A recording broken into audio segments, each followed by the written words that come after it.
Hi there. Before we start the show, I want to say something about the tweets on the Sky Sports page. Tweets that are derogatory, not just to women, but to everyone who has done so much to create equal opportunities for all. It reminds me of something Ellen DeGeneres said. The only thing that scares me more than space aliens is the idea that there aren't any space aliens. We can't be the best that creation has to offer. I pray we are not all there is. If so, we are in big trouble. Frankly, I don't think those people deserve to be responded to. So I just want to say something to the young girls out there who have had similar experiences. I know it is hard to understand, but sometimes painful things like this happen. There are more people who support you than you know. Players and athletes, men and women, we've got your back. If someone says you're weird, say thank you. The future does not belong to the faint-hearted, it belongs to the brave. Every single one of you are trailblazers, in your very own way. Don't let people discourage you. God bless every one of the boys and girls out there trying to create their own future. Thank you for listening. Here's the show.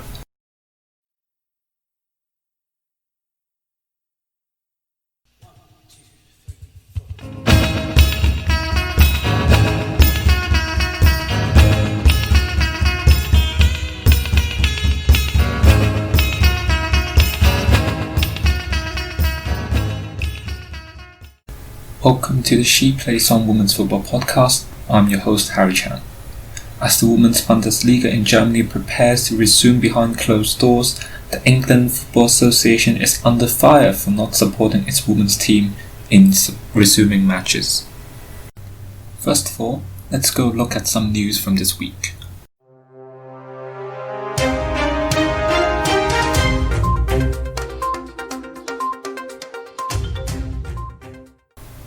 Sam Kerr, Chelsea's player and striker, her agent reveals that most WSL players want the season cancelled, saying that, quote, their minds have checked out already. More division as to how the WSL should or should not resume. Although there seems to be a consensus amongst the players, the Football Association has been criticised for failing to support the women's teams to resume training. Many journalists say that this is a matter of fairness. If protocols can be formed for the Premier League, why can't it be implemented for the WSL teams? Testing, safety measures, etc. are not paid by the Football Association, and compared to the Women's Bundesliga in Germany, it is supported by the German Solidarity Fund, one of the key reasons why the Women's Bundesliga can resume. Good news for sports fans. The German Bundesliga is set to resume play tomorrow, making it the first major European football league to do so. Last week we said that the WSL will very likely be cancelled, and now we have heard from different parties about the backlashes it will bring. The first question, relegation. Now Brighton boss Juan Amoros says that no women's Super League team should be relegated. At the moment, just to remind everyone again, Liverpool sits at the bottom, 1 point behind, but played an extra game over Bristol. However, it is important to remember that the WSL only consists of 22 games, and standings could change in just a few games. Currently, Liverpool have only 8 games to play, so in theory they can come back, because if we look at the results, they only lost 3-2 to Arsenal. To Rachel Furness, big volley, big moment, things are level, Liverpool 2, Arsenal 2. The key point to remember is that I think ending the season now is unfair, as Juan Amoros said, for the teams that would be relegated if the table is stopped right now. So my opinion is that there should be no relegation for this season of WSL and the Women's Championship if it is cancelled. But the concern is that the championship will end up with 10 teams after promoting Aston Villa, who is currently having a 6-point lead against the second team in the championship. So if they promote a team into the WSL and not having the WSL relegate a team into the Championship, they will end up with only 10 teams, meaning 9 home games in a 10-month season, with less than 1 home game per month, making it hard to build support for a particular club in the Championship.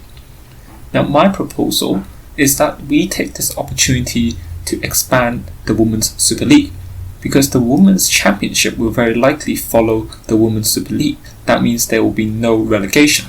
So my opinion is that they should actually promote one more team from Tier 3, which is currently declared null and void. But I think the FA should implement the same weighted system, that is, to divide the amount of games a team has played with the amount of points that they have, and to promote a team into the Championship, so that there is actually a trickle-down effect, where those who deserve promotion or have the chance of gaining promotion is credited for their efforts, and they are promoted into the league above them, and that all leagues are actually expanded. Of course, at the lower part, you may have to promote 2 teams, and there has to be some changes in the system, which of course is a radical proposal, but could expand the women's game throughout the FA system.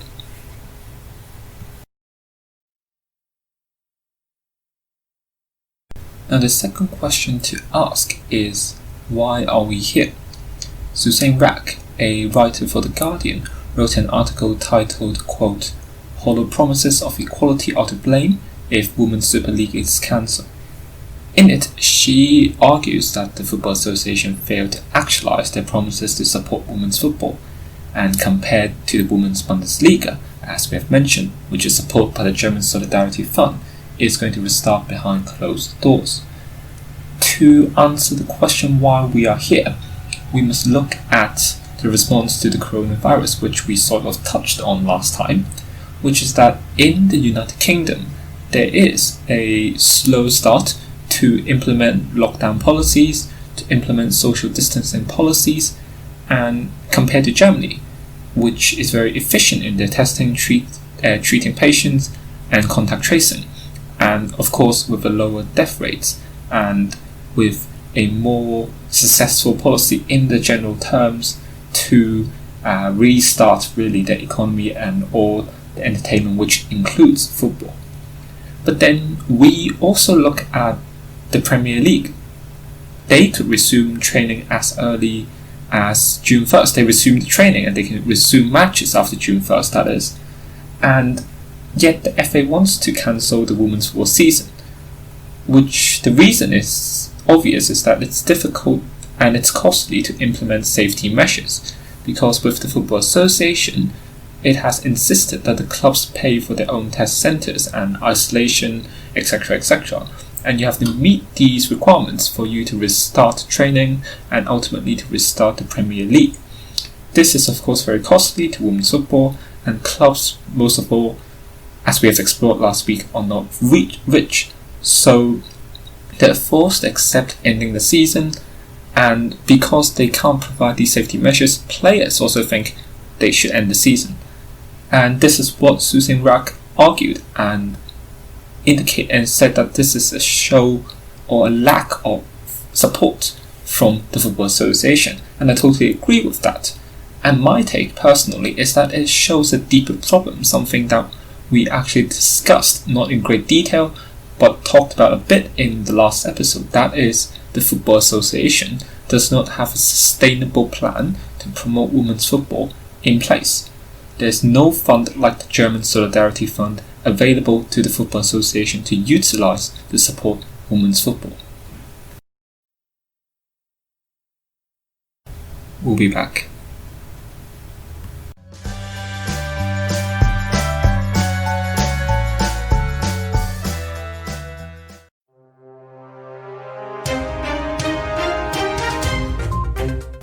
In other news, Dutch midfielder Inessa Caveman has announced that she will leave Everton after a 2-year spell at the club. The 24-year-old joined Everton in the summer of 2018 from Ajax. Meanwhile, Courtney Sweetman-Kirk has also left WSL side Liverpool following the end of her contract. The 29-year-old was capped 5 times for the Lionesses U23s and signed from Everton in 2018. She scored 14 times in 2 years with the Reds.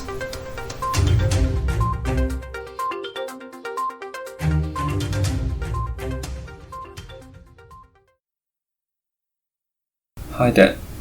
Normally we will run our Crash Course segment now in Focus, but instead this week we have decided to replace it with our special segment The Voices, to support young girls and boys who are facing hardships in pursuing their dreams, football or otherwise. In this segment, we will read out messages, tweets from fans, coaches or players who tell us why they like football, why they started in women's football, why they started supporting the team.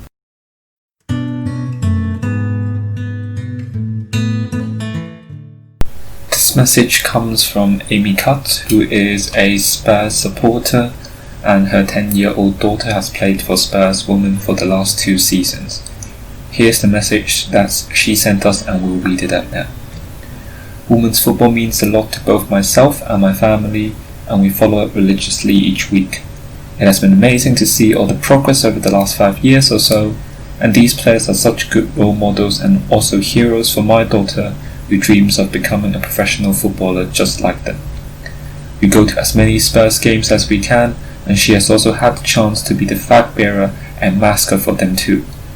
Women's football is a massive part of our day-to-day lives, and we can't wait to have it back. This message comes from one of my favourite head coaches, Juan Amoros, Spurs head coach, and this is his message. He typed it to us and we're going to read it out. I love football because it brings people together. It makes people work together for a common goal while having fun, staying healthy, and sharing a part of your life with others.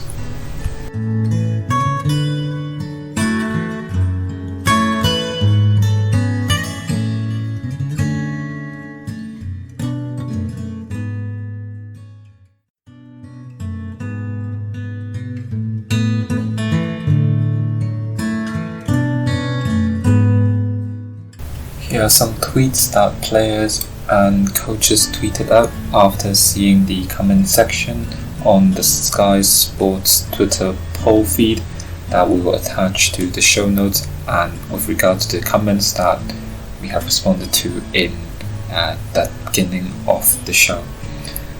The first tweet is from Jess Carter at Chelsea. The fact that these comments regarding women's football are even made still to this day is embarrassing. We will continue to prove ourselves just like all the women who have paved the way for us did, as well as inspire the next generation, girls and boys. The next tweet is from Spurs goalkeeper Chloe Morgan. I'm not entirely sure why anyone would feel the need to make sexist comments in response to the news that people could be losing their jobs in the middle of a global crisis. The next one is from Chelsea player Anita Asante. Not that I'm shocked, but there's a whole lot of toxic masculinity surfacing in the comments. To all those men and women who continue to support women's football and be wonderful advocates of our sport, thank you. To all the young girls out there, keep reaching out for your dreams. And the next one is from Casey Stoney, who is Manchester United's manager. It was a simple question of how to finish the Barclays WSL, and this was some of the responses. I will absolutely endeavour to ensure my little boys grow up with so much more respect for women, and to know that my little girls are his equal. And the last one is from West Ham captain Gilly Flaherty. The first tweet she sent out: trolls are one thing, cowards, too much of a trip to even put their own face as their profile picture. Instead, I'm looking at a picture of the Queen with an Arsenal shirt on, rolling on the floor laughing. If you're big enough to make comments, be big enough to show your face? No. And then her second tweet: I don't allow myself to get wound up over stupid comments, but today one comment actually made me do this. Someone actually tweeted and told me to put the dinner on. Listen, not even my partner says that to me, so what makes you think you can?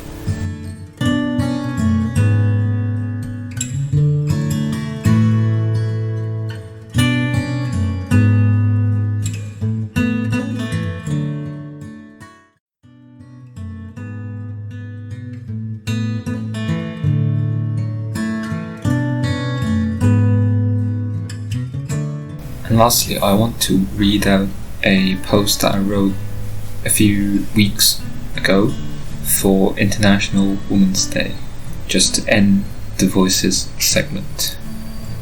Phil Neville, when asked about the style of play of England's women's team, said this: "It's an FA philosophy. It's the way the senior men play, the way our pathway teams play, and ultimately I want us to play, and most importantly, it's the way the players want to play. That's more important than what I want." On International Women's Day, it's important that we celebrate the difference between men and women, in particular, all women in sports. Football aside, it is naive to think that gender equality is to have women do exactly what men do. The women's game is different, and it is not sexist to devise different tactics for the women's team. As Chelsea women's manager Emma Hayes said, "Women are treated like smaller men in football." On International Women's Day, we need to celebrate diversity and gender equity, not just gender equality.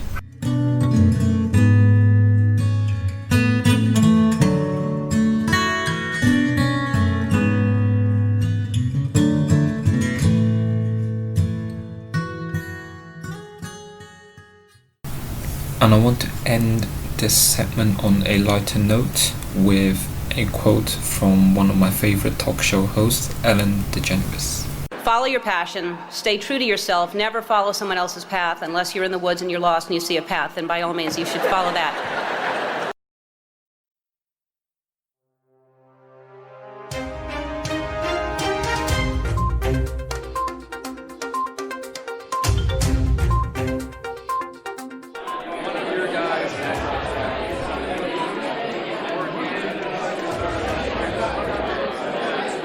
Hi there, we are reporting this news piece as it is coming in. The FA WSL and the Women's Championship has been cancelled. It has been ended by the Football Association. They have not decided how they will award winners, how they will relegate teams, if there is no relegation at all. We are still following the news updates. The show is recorded before this news release, so in the show you may hear us mention that the season has not been ended yet. So just to reconfirm and just to make everything clear, the season in the WSL and the Championship, both of them have been cancelled. No more games will be played. They are not null and void. That means there will be some sort of results. There will be a league table. How they will calculate it, we are not sure yet. We will keep you updated through our social media accounts, and we will definitely talk more about it in our next show.